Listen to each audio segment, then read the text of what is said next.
Rose had always been a dreamer, craving independence and adventure far beyond her small-town upbringing. Her parents envisioned a simple life for her: school, marriage, settling down locally. But Rose wanted excitement and a career. In high school, she met Charlie, a charming, free spirit who matched her rebellious streak. The summer after graduation, they had a whirlwind romance, exploring the countryside and sharing passionate moments. One night, they lay together on a quilt in his uncle's barn, bathed in moonlight. By autumn, they parted ways. Charlie went to a state university for agribusiness, while Rose headed 3 states away for college on an accounting scholarship. They briefly reconnected during the first summer break, but her internships kept her busy, and she eventually returned home to work at a local bank. By then, their lives rarely intersected. Years later, Charlie sold his family's farms and invested in retail, tripling the income the farms would have provided.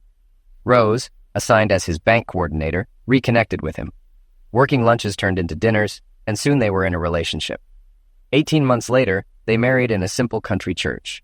After their honeymoon, Charlie gave Rose the seed money to start her own business, with his stores as her first clients. A post-nuptial agreement ensured he had no claim to her profits. Over time, Rose built a thriving enterprise with 8 offices across 2 states, while Charlie expanded his retail chain to 4 stores. They became well off but remained down to earth in their community. Their 4-bedroom house stayed an empty nest. Complications during their daughter's birth left Rose unable to have more children. They poured their love into Faith, now a college graduate. Rose indulged in annual shopping trips, a tradition shared by her mother and daughter. One Thursday evening, Rose came home to find takeout still in its boxes. Charlie was on the patio, staring at the sunset. She grabbed plates and joined him, noticing his uncharacteristic silence and how he turned away when she tried to kiss him. "How was your day?" she asked cautiously. Without looking at her, he replied, "Pretty boring this morning, but I had an interesting lunch date." Rose, thinking he might have encountered someone who annoyed him, smiled. "Was it a pretty young thing or some grumpy old man?" "Quite attractive, actually. Amanda Peterson," he answered calmly. A chill ran down Rose's spine. "What did you talk about?" she asked. "Zex," he said bluntly. "Why would a 24-year-old woman talk to you about Zex?" she asked, heart racing. "She and Bobby planned to have an open marriage. She wanted me to be her first, since you were supposed to be his," Charlie replied. "She thought I'd be gentle." By the end of our conversation, she was no longer scared, just angry. "You might want to warn Bobby. A lawsuit is coming, and prepare yourself. This state still allows alienation of affection claims. Now, look me in the eye and tell me none of what she said is true. If even a bit is, we're done." Stunned and speechless, Rose struggled for words. Charlie watched her for a moment before turning away. "I thought so. I'm leaving. I'll stay at the farm. Don't try to contact me. We'll talk when I'm ready." He drove off, leaving Rose frozen, plates untouched. As night fell, she finally stood, went to the liquor cabinet, and poured herself a drink. "Good night, Charlie," she muttered, before breaking down in tears and drinking until she passed out. The next morning, the housekeeper woke her. "Rose, are you all right?" she asked, eyeing the untouched food and the half-empty vodka bottle. Rose managed a weak smile. "Sorry, Shirley, got carried away last night. I can't believe Charlie left you out here like this," Shirley grumbled. "Charlie wasn't here," Rose replied. "I just had a lot on my mind." Shirley noticed the 2 plates and glasses, but didn't press further. Rose called her assistant to rearrange her schedule, then took a long shower.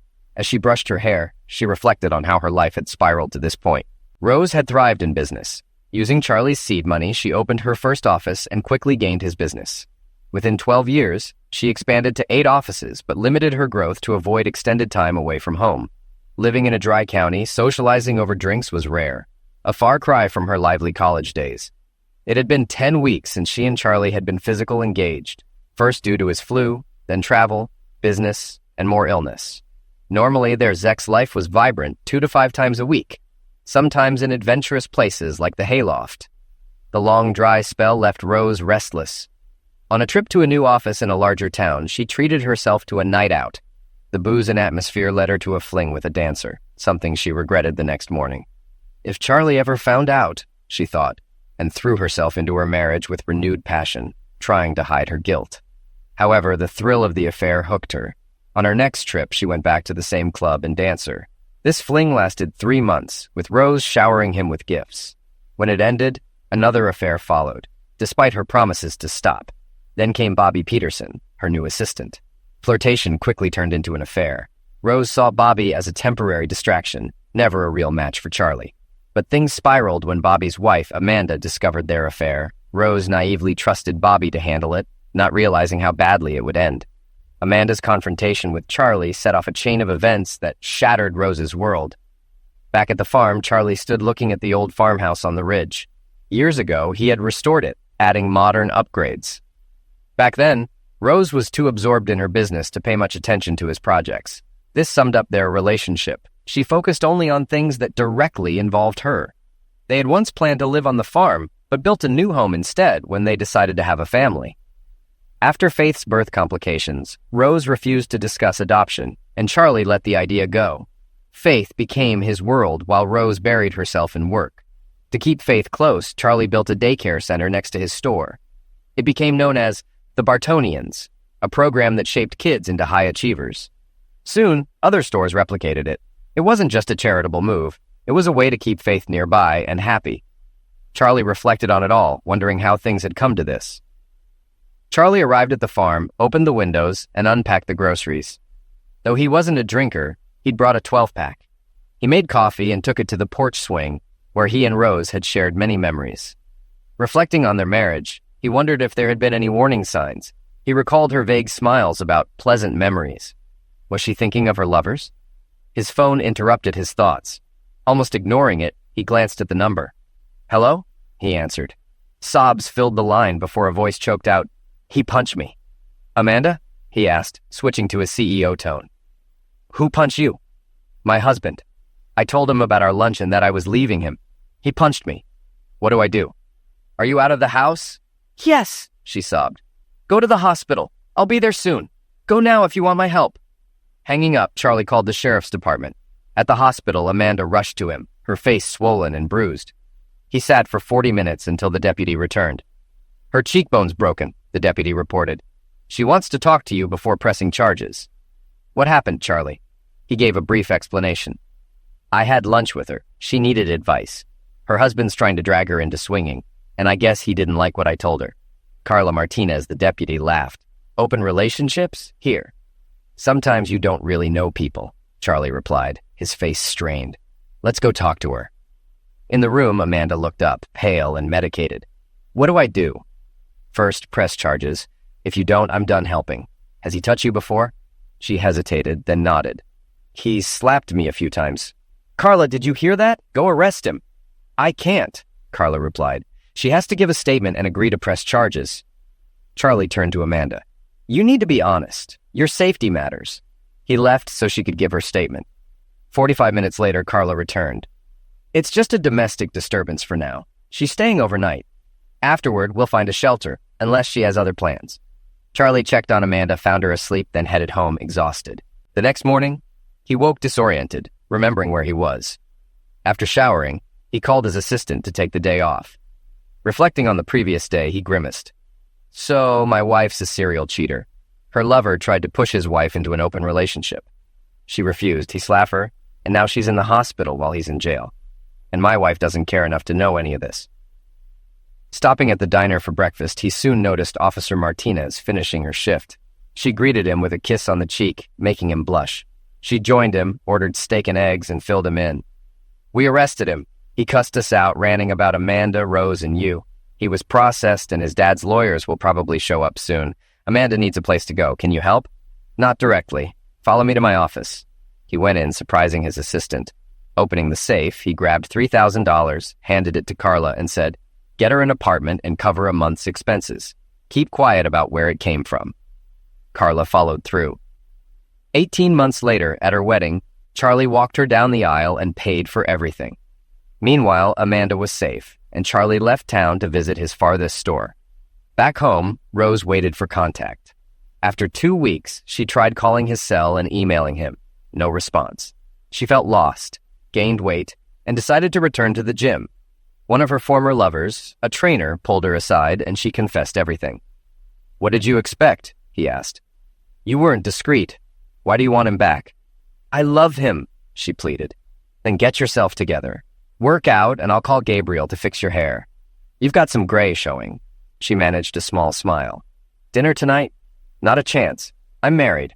Plus, your husband's not someone to cross. As she worked out, Rose realized he was right. She needed to warn her past lovers. Charlie sat on his farmhouse porch as rumors spread. The sheriff, Andy, stopped by for coffee.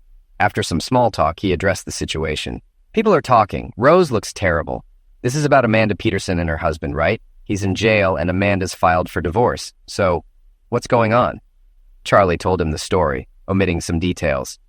Amanda opened my eyes. So yes, I'm covering her divorce costs. We've never been more than friends. Driving away, Andy reflected. He'd never imagined Rose cheating. This would hit Faith hard, as she'd always sided with Charlie. Andy hoped it wouldn't become a public mess. Rose was stunned when she received Charlie's email. She feared he might never contact her again. The email was blunt. Why? She replied with a long message, expressing love and pleading to meet. His response was a single word. Why? This continued until he agreed to meet if she answered his question. After several drafts and help from a counselor, she sent her response. Charlie, this is the hardest thing I've ever written. I have no justification. I've seen a counselor, but in the end, I did it because I could. I never flaunted it, knowing how much it would hurt you. You could destroy me, but you won't because you're a good man. I never stopped loving you. Even during my mistakes, I wanted to come home to you. I would do anything to make this right. Please don't ask for details. It doesn't change the outcome. I love you, Charlie. Always. Rose. He read it 4 times, growing angrier. She did it because she could. Claims to still love me. Unbelievable. The line about whether it was 1 or 100 confirmed there were many affairs. That was all he needed to know.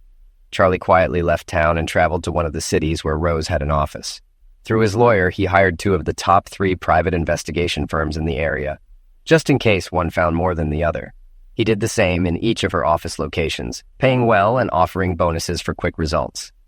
I want every detail. If you suspect anyone had an affair with my wife, dig as deep as needed, he instructed.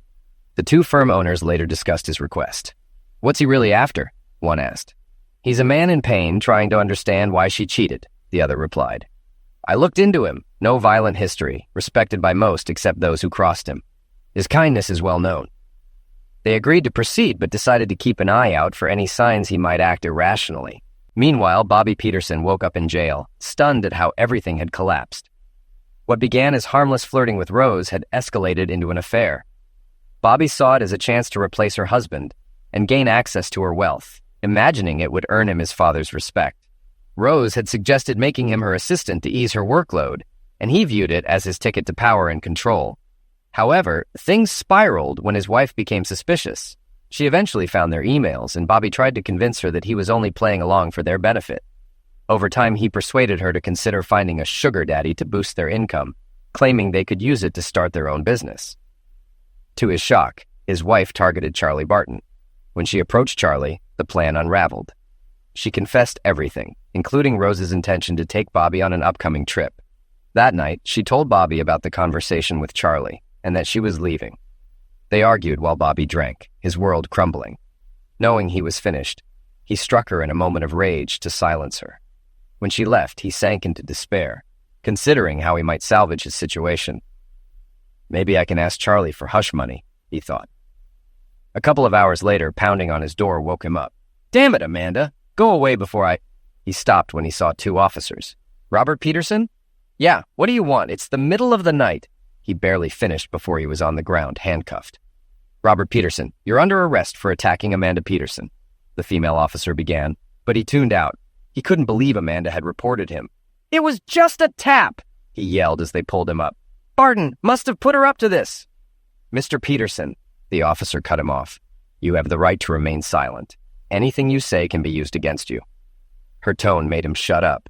He stayed silent through processing, fuming when he learned he wouldn't get bail for 48 hours due to domestic violence laws. The next morning, he called his father, swallowing his pride. His father laughed but agreed to help if Bobby paid him back. By the time Bobby was released, Amanda had cleared out their apartment and disappeared. Her lawyer was waiting to serve him divorce papers.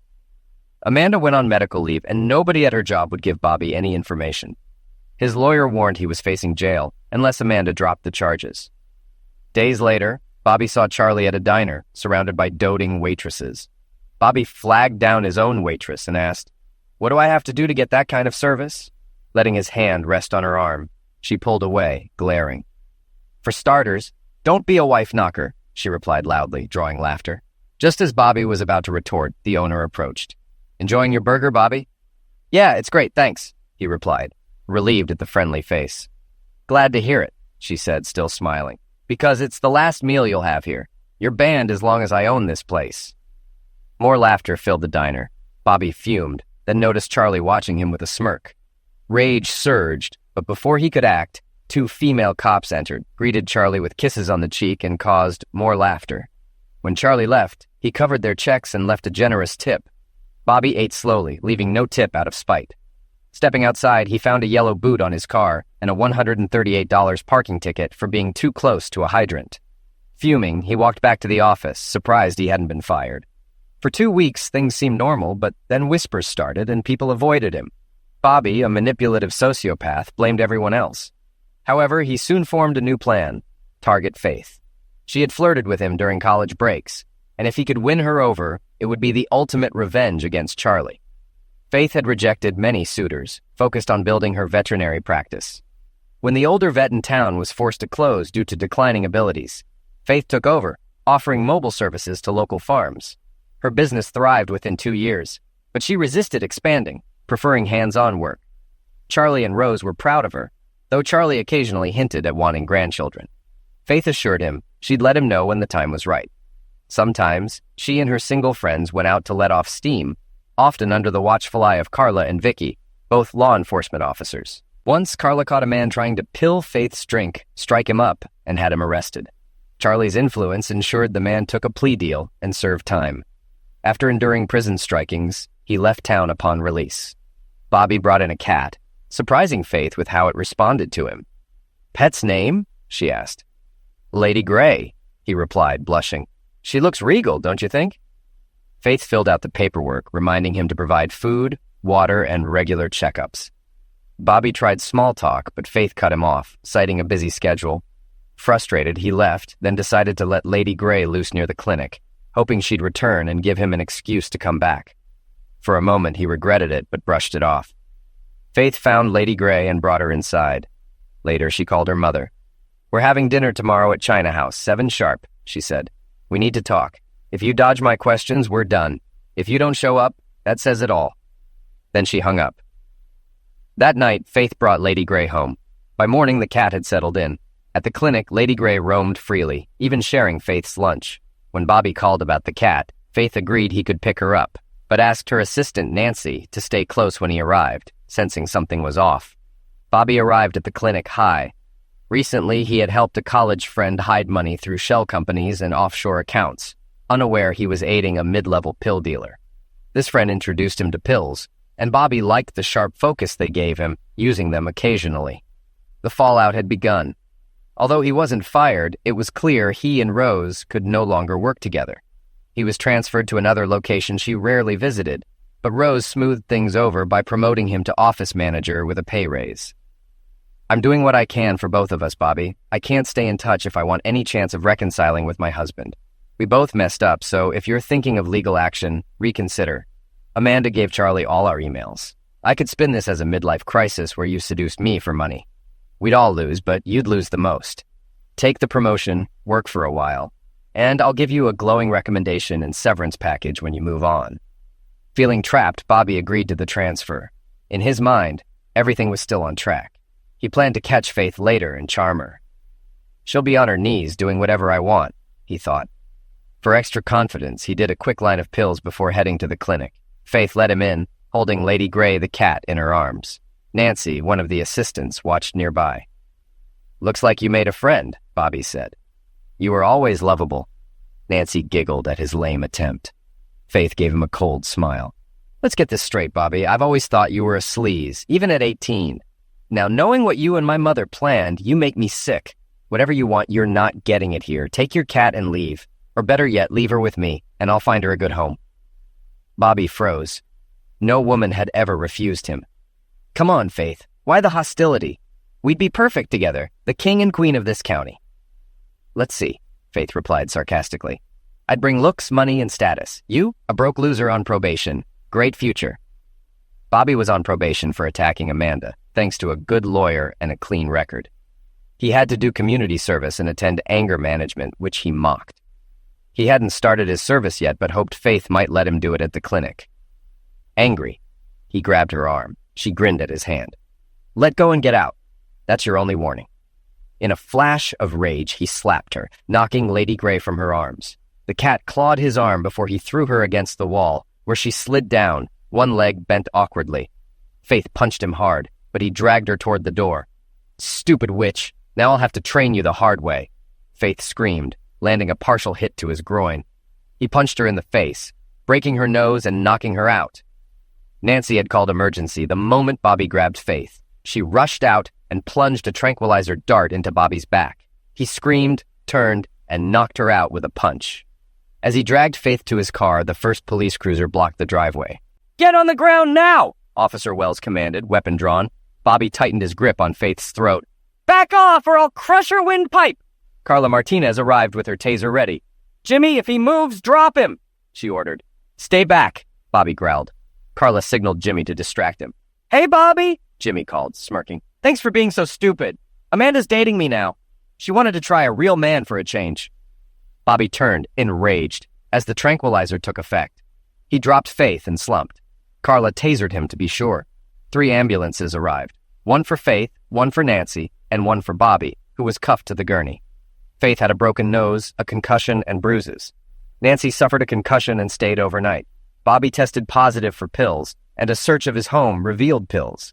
He was charged with pill possession, probation violation, attack, aggravated attack, attempted sexual attack, and animal cruelty. His bond was set so high that his father refused to help. Meanwhile, Rose waited for hours at the restaurant, thinking Faith had stood her up. When she finally checked her phone, she heard the messages, including one from Charlie. Rose, get up and answer the phone. Faith is in the hospital. Your boy toy Bobby attacked her. He didn't get far, the cops stopped it. When you're done with whatever you're doing, get over here. Rose rushed to the hospital. She stood by Faith's bedside, horrified by her bruised face. Tears streaming, she leaned over her daughter. Faith woke up and they cried together before Rose pulled back. Sorry I missed dinner, Mom, Faith muttered. It's okay, baby. I'm so sorry. This is my fault, Rose choked out. No, Mom, Faith said gently, though they both knew it wasn't true. This was all Bobby. You didn't do this. They talked for 10 minutes until Faith drifted back to sleep. Rose sensed someone and turned to see Charlie. He looked tired and angry. Please, Charlie, we need to talk, Rose pleaded. He gently removed her hands. I will, but give me 2 more weeks. I'll email you. For now, stay with Faith tonight. I'll be back in the morning. Wondering why Charlie needed 2 weeks, Rose nodded. He left without another word. Bobby woke up groggy and confused, realizing his hands were cuffed. Everything flooded back and fear gripped him. A noise made him look up. Charlie Barton was sitting beside him, his eyes calm but cold. Bobby felt like he was staring at a carnivore. Morning, Bobby, Charlie said quietly. 8 to 10 years, that's what you're looking at, according to the DA. Charlie stood, leaning over Bobby. You fool. First you go after my wife and now my daughter. You thought you could get away with this? Bobby tried to scream, but Charlie covered his mouth with a towel. In prison, you'll learn what it's like to be broken. I'll make sure of it. When you get out, everyone will know exactly what you are. He tightened his grip on Bobby's groin, making him pass out from the pain. Charlie felt no remorse as he tossed the towel aside and left, thanking the nurse on his way out. He's still out, he said. I'll keep him in my prayers. The nurse thought he was a saint. When Faith woke up, she knew she was in a hospital. She turned and saw her mother beside her. Her heart sank as memories came rushing back. Rose woke up, tears filling her eyes. For the first time in years, they had a deep conversation. Guess I'm more like Dad than I thought, Faith said quietly. But why, Mom? Rose sighed. I've asked myself that 1,000 times. Therapists say it's a power thing. I thought I could have it all. So if you hadn't been caught, you'd still be cheating? Faith snapped. Why not just get a divorce? Rose looked horrified. I didn't want a divorce. I still don't. I want to make things right. Mom, listen to yourself. Let it go. You got caught and Dad won't forgive you. Move on and have your flings openly. It's over. Their talk ended when the doctor arrived. After Rose left, Charlie entered. Forcing a smile, he said, You just missed Mom. I know, he replied. Are you going to talk to her? Yes, soon, when I'm ready, he said. Faith hesitated. Please, don't be too harsh. Let her go. You're still young. Find happiness. Charlie didn't respond with joy. Instead, Faith saw a darkness in his eyes that unsettled her, reminding her of a time when she was 7 and had seen a similar look on his face. Juanita's father was a new hire from Costa Rica with a drinking problem. When Faith was young, she sneaked away during playtime to ask her dad if her friends could come over. She saw him and Juan disappear behind a fertilizer building. When she arrived, Juan was unconscious, and her father was rubbing his bruised hands. He slapped Juan awake, whispered something, and Faith quietly ran back to daycare, never telling anyone. Later, her mom noticed his scraped cheek and black eye, but he claimed he dropped some fertilizer bags, and she lectured him about letting employees handle that. Juanita missed daycare for nearly a week. When she returned, she shared that her father had been deported. Her mother and family were also at risk until Charlie intervened, sponsoring them and securing green cards. He hired Juanita's mother at the daycare, where she taught Spanish lessons in the afternoons. After Charlie's visit, Faith reflected on her childhood. Most of her happy memories involved him, while her mom, Rose, faded from her life when she opened her third office. Rose would rush home, give a quick kiss, and retreat to her office, ignoring Faith's attempts to share her day. Charlie became her primary caregiver, consulting with daycare staff, doctors, and even a child psychologist to ensure he met her needs. Though Faith didn't learn this until college. He taught her to fish, shoot, and hunt, shaping her into a strong, assertive woman who valued fairness and loyalty. Rose never seemed to grasp this part of their lives. Despite being the princess of their small community, money didn't matter much to Faith. Charlie's influence kept her grounded, and though she occasionally indulged, she always returned to her usual self. After vet school, Charlie took her to a 26-acre field. Handing her the deed, he said, "This is yours. It's enough for a clinic, barn, paddocks, and kennels. I'll provide the funding, but it's up to you from here on out." Faith was deeply touched. He advised her to get a good architect and warned her about the pitfalls of wealth, reminding her that she'd inherit everything when he passed. "Be careful of the leeches and wolves," he said. The clinic cost $800,000 and was paid off. Faith leaned on lawyers for the setup, rarely consulting Charlie. It became profitable within 10 months, and she added more staff after the first year. Although tempted to open another clinic, she chose to be there for her future family. She knew any partner would need to handle her strong personality, but none of the men she had dated met her standards. Meanwhile, 2 private investigators finished 10 weeks of work on Rose's affairs, finding 5 lovers over 6 years. "He's going to flip," said Chuck. "Probably," replied the other. "But this is what he paid for." They met with Charlie, handed over the files, and left, silently noting to watch for any fallout. Back at the farm, Charlie read through the findings. He kept calm until he got to the second most recent lover, then erupted, throwing his coffee cup through the wall. After a moment, he regained control, his face cold and resolute. At the conference table, Rose gripped the edges, knowing her chances were slim but hoping. The lawyers waited outside as Charlie wanted this private. She stood to embrace him, but he moved away. Not a good sign, she thought, but greeted him anyway. "Hi, Charlie, how are you?" "As well as can be expected," he replied. "You went all out today, I appreciate it." "I dressed to please you," she said. "Thanks for the effort," he replied, placing a thick packet on the table. Rose's heart sank. "I asked why, how long, and how many," he began, holding up a slim folder. "This is what you sent." Then he opened a much thicker one. "This is what my investigators found. Shall we compare?" Rose swayed, feeling the finality. "Don't bother. You knew I was lying," she replied. Ignoring her, Charlie continued. "Bob Walton, married, 4 kids, owns an insurance agency. You switched to his coverage after your first encounter." He played a recording of Walton. "I screwed her for her age. Fun, but without the business angle, no way." Rose recoiled. Charlie continued. "I told him I'd open an office next to his if he didn't confess to his wife. He broke down. It was terrible." He looked up coldly. "They're separated now. He's living in his office." He went through the other names. "Another? I got him fired. Moved 400 miles away. Hope you used protection. I got tested 2 months ago, just in case. I'm clear, but some things take longer to show." Rose stayed silent, not mentioning her monthly screenings.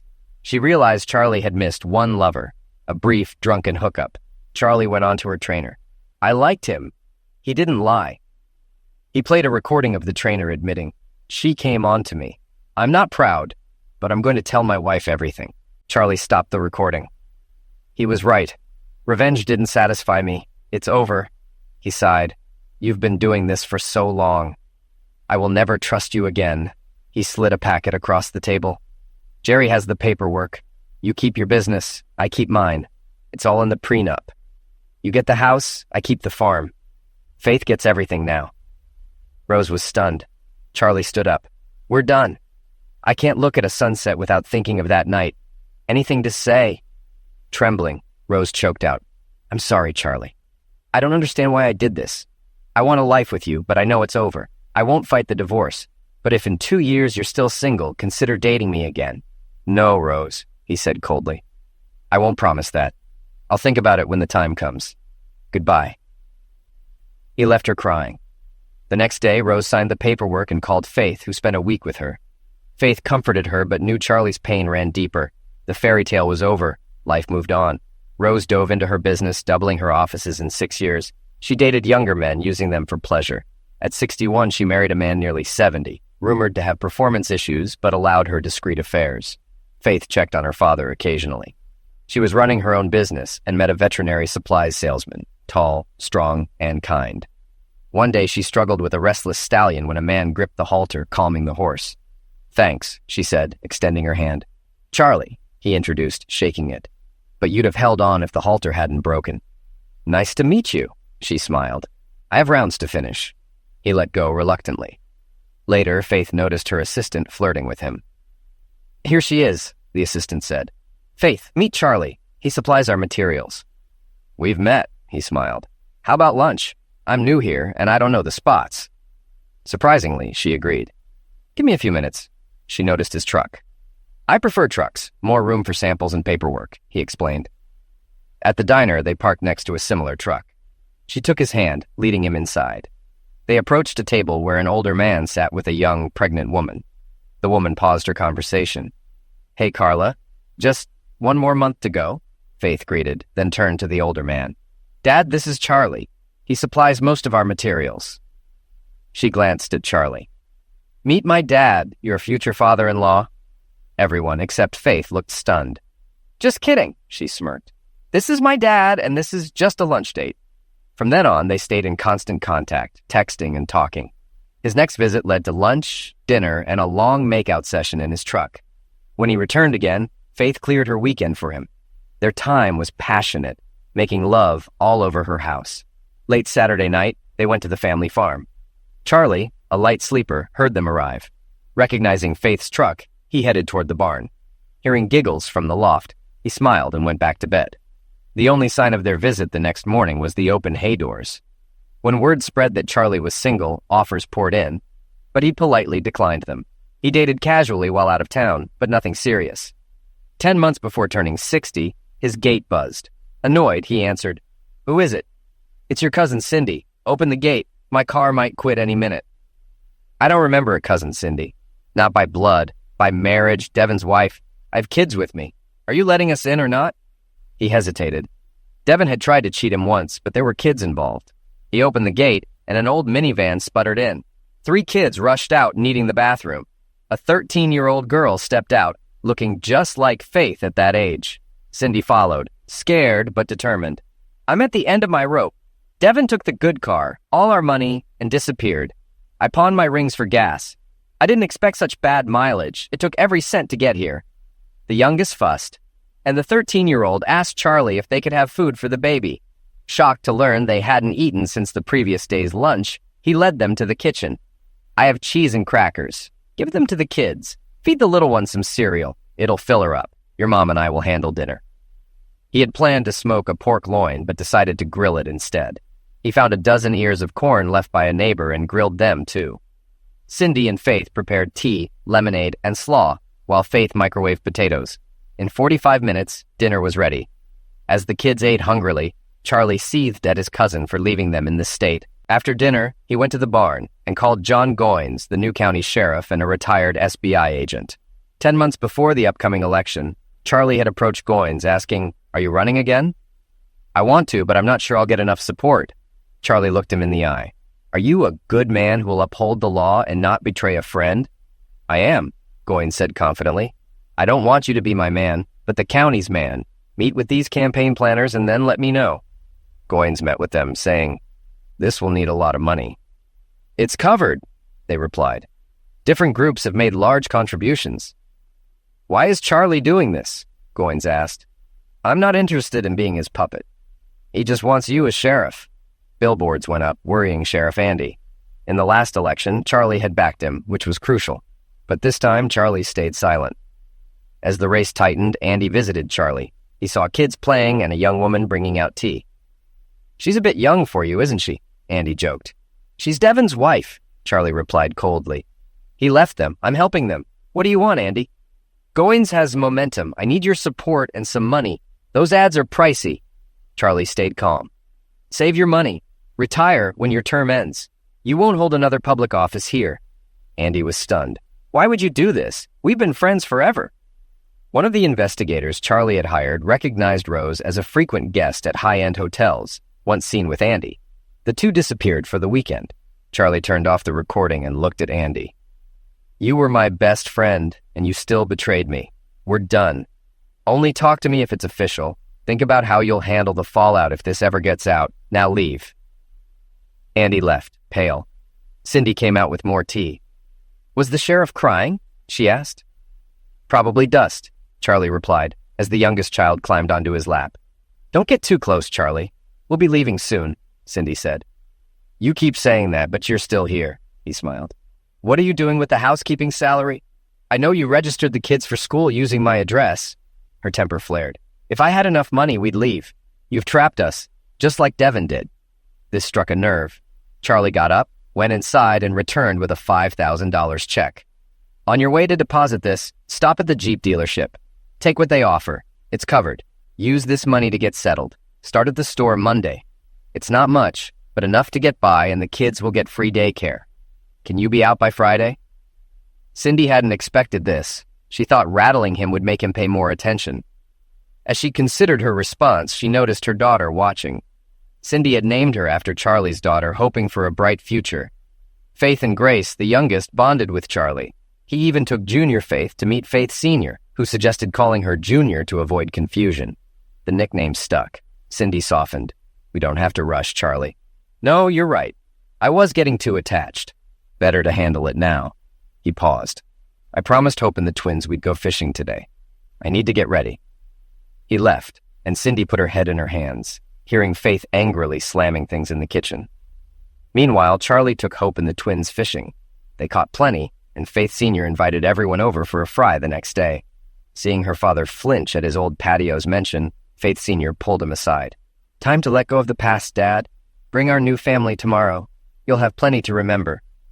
Charlie sighed. Nice thought, but they're moving soon. Cindy deserves someone her age.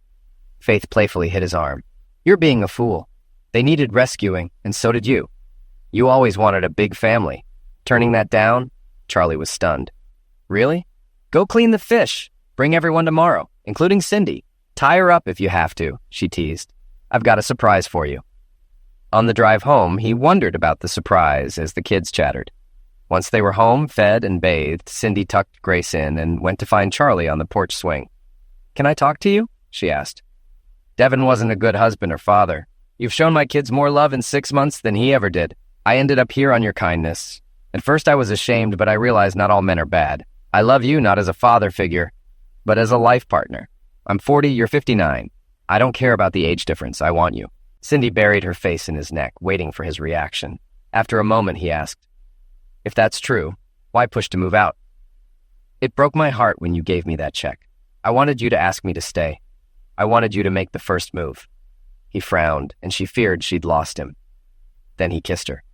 You're lucky you're pretty because you sure aren't smart, he teased. Did you ever think of just telling me? I've had feelings for a while, but I thought the age gap was an issue.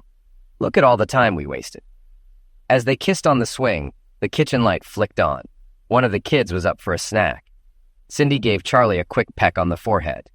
This isn't over, she whispered as she slipped inside. He grinned. It sure isn't, little girl. Little girl? She thought. I'll show him. The next day, the kids watched in shock as Cindy sat on Charlie's lap and kissed him. Hope and Faith understood and decided they'd explain it to the twins later. "Kids, your mom and I need to run into town. Be good for Faith, or no fish fry," Charlie said. They nodded. At the dealership, Charlie told Cindy to pick any new car that fit the family. "I thought I was getting a used one," she said. "Used was for leaving. New is for staying. Understand?" Cindy threw her arms around him. 90 minutes later, she drove back in a new van, thrilled to call it home. Faith saw them and smiled. Her dad could still be trained. The afternoon was perfect. They ate, played, and relaxed. Junior packed an overnight bag for a sleepover, and the boys crashed after their baths. Meanwhile, Charlie and Connie got cozy on the porch swing. "If not for the kids," Charlie started. Connie laughed. "Kids? If this keeps up, you'll always be in my bed. I'd still prefer some privacy." "Unless you know a better spot, we'll have to wait." Charlie glanced at the barn, bathed in moonlight. "Come on," he said, grabbing an old quilt. Connie giggled as they headed to the barn. "Really? The loft? We're sneaking from our kids, not our parents. Now get up that ladder." In the loft, they made love. Meanwhile, Rose felt alone. She made as much money as Charlie, but to him, it was just a way to care for others. Her lovers left her feeling empty, longing for what she lost. She had seen Charlie only 3 times in 4 years. Once she approached him at a funeral. "Charlie, remember my offer when we parted? Have you thought about it?" He looked pained. "Sorry, Rose. Too much baggage. Have a nice life.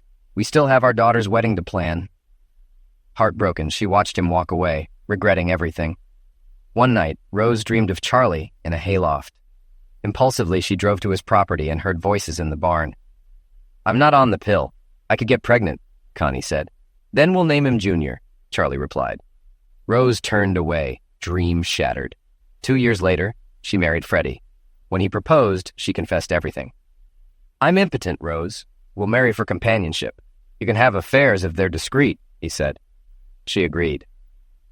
When Rose passed at 75, Faith inherited her estate. Charlie Ty married the wealthiest woman in the state. "Does this mean more kids?" he joked. They had 5. At their wedding, Faith had a surprise. "Dad, you'll be a grandparent in 7 months." Charlie was overwhelmed. Tears of joy flowed as his family surrounded him. "Big wedding?" Ty asked. "Yes," Charlie replied, proud of his daughter. "Just so you know, her mom's been planning since she saw the sonogram." 5 weeks later, the church overflowed as they renewed their vows. "Her mother and I do," Charlie said proudly when asked who gave the bride away. Later, Connie rushed in with a strip of paper. "I'm 40 and pregnant," she cried. Charlie kissed her. "We'll love this child like all the others. Deal?" "Of course. Now I have to marry you," she sighed. "Kids, are you ready for this old goat to join our family?" "Yes!" they cheered. "Wait!" Faith interrupted. "It's not official without a ring." Soon, Charlie took the girls to a jewelry store. They picked out a beautiful set. Charlie then turned to the jeweler. "Do you have matching bands for the girls? I'm marrying the whole family." The girls' cheers woke Grace, and a saleswoman helped her choose a tiny ring. Grace admired it on her finger and refused to take it off. With rings in hand, they left the jewelry store and headed to a steakhouse, unaware that the jeweler and his assistant had already spread the news across town. At the restaurant, whispers of excitement spread as an elderly woman approached their table. "Is it true, Charlie?" she asked. "Yes, Mabel, meet my daughters, Faith, Hope, and little Grace. They'll need some lessons. Do you have time for them?" After chatting briefly, they left, knowing they'd soon be the talk of the town. Back home, Connie was on the porch, pretending to be indifferent. "Just because you bought a ring doesn't mean I'll like it," she teased, eyeing the box. "Oh my, it's beautiful." Charlie dropped to one knee. "It's yours if you say yes. Will you marry me, Connie?" "Yes!" she screamed, startling the horses.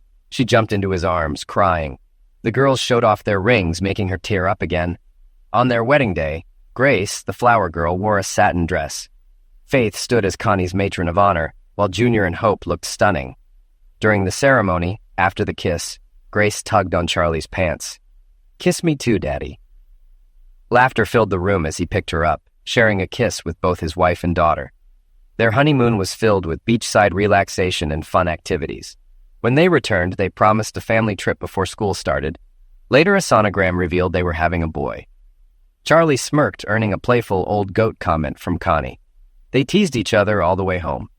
Charlie Jr. was born healthy. Over time, Faith proudly introduced her family. I'm Faith. This is my sister, also Faith. My husband Charlie, my dad Charlie, and my brother Charlie. We're not very creative with names. Faith Sr. had 2 daughters named Rose and Constance, which helped with the confusion. Charlie observed his children growing up. Junior was his closest, working at the clinic before shifting to the hardware business, where she became his chosen successor. Hope took to farming, managing her own crops and livestock by 17, while Grace, now 10, was a piano prodigy. A distant school wanted her to board, but she only agreed to summer visits for now. He knew it was only a matter of time before she made the move. Meanwhile, he set up trust funds for his kids with strict conditions. They had to graduate college to access the funds. If not, they'd have to wait an extra 5 years, holding jobs and living within their means. He apologized to Faith Sr. for using up part of her inheritance, but she brushed it off. "Who am I to deny my siblings their share?" she laughed. Her mother would cover any gaps. Sheriff Andy's downfall came after losing re-election. He worked as a private investigator, but a series of failed marriages and affairs left him disgraced. Ironically, his ex-wife Amanda later married a trustworthy older man, John. Charlie attended her wedding, acknowledging the twists of fate. Charlie died 2 months after his 79th birthday, shortly after seeing his youngest son graduate. Connie passed 15 years later, and Rose, who chose to be cremated, had her ashes scattered in the ocean. His funeral drew a massive crowd, held at the local football stadium. 800 people volunteered to carry the casket, so they used a lottery. His hearse, pulled by Hope's marsh ponies, was led by Sheriff Carla. Unofficial records showed he had funded nearly 1,000 college educations. The ceremony was attended by politicians, law enforcement, teachers, and professionals who owed their success to Charlie. His ruthless side remained a secret, known only to a few who would never be believed. In prison, Bobby Peterson woke up with a throbbing headache. His broken nose was his welcome gift. His sentence was 12 years with no parole, plus 18 months for animal cruelty. Things got worse when he ended up in Rockwell, a notoriously harsh prison. Within hours, his nose was broken again. His new cellmate laid down the rules. Bobby was now his woman.